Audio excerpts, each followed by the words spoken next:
Let's turn our attention to Syria. As violence continued unabated today, a Russian ship reported to be carrying arms to the country was halted and turned back. That's according to the British Foreign Secretary.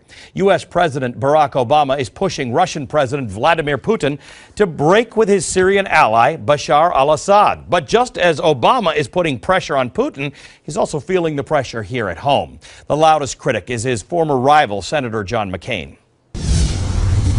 When it comes to the administration's policy towards Syria, to say they are leading from behind is too generous. That suggests they are leading. They're just behind. With me now is U.S. presidential candidate Ron Paul, who disagrees with Senator McCain. Unsurprising, Ron Paul is very consistent in his views about military intervention. He says what's happening in Syria is, quote, none of our business. Congressman Paul, good to see you again. Thank you for joining us.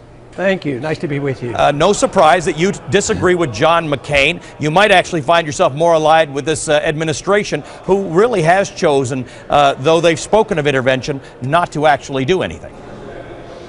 Yeah, but they've already intervened too much. They've already assisted the rebels, the groups that are opposing the government. He certainly got us involved in Libya rather drastically.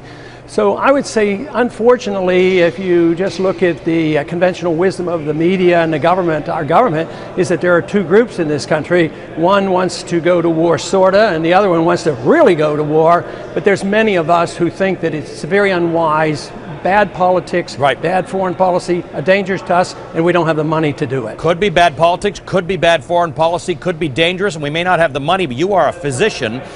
Do you see these pictures and wonder at some point whether the world needs to get involved?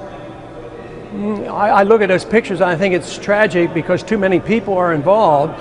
So when you drum up stories like in Libya and say that there's been annihilation of a lot of people and there was going to be a massacre, which didn't happen, as an excuse to go in and take over a country like Libya and actually allow the Al-Qaeda to come in, yes, I do. But I think that when we use, if we continue to do what we do with drone missiles, I look at those children that get killed and all the collateral damage, and as a physician and as a person concerned about my country and working for peace, yeah, I look at that and I think it's tragic.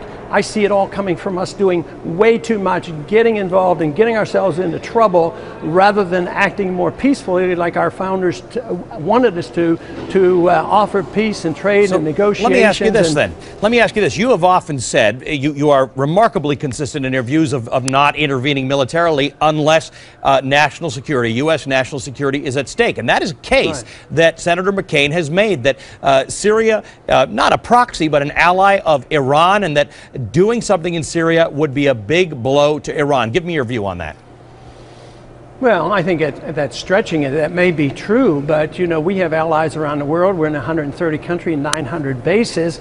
Iran is surrounded by 45 of our bases. They're no threat to anybody. That's all a concocted scheme to take over their oil, and they have to they have to take over Syria in order to go on to Iran.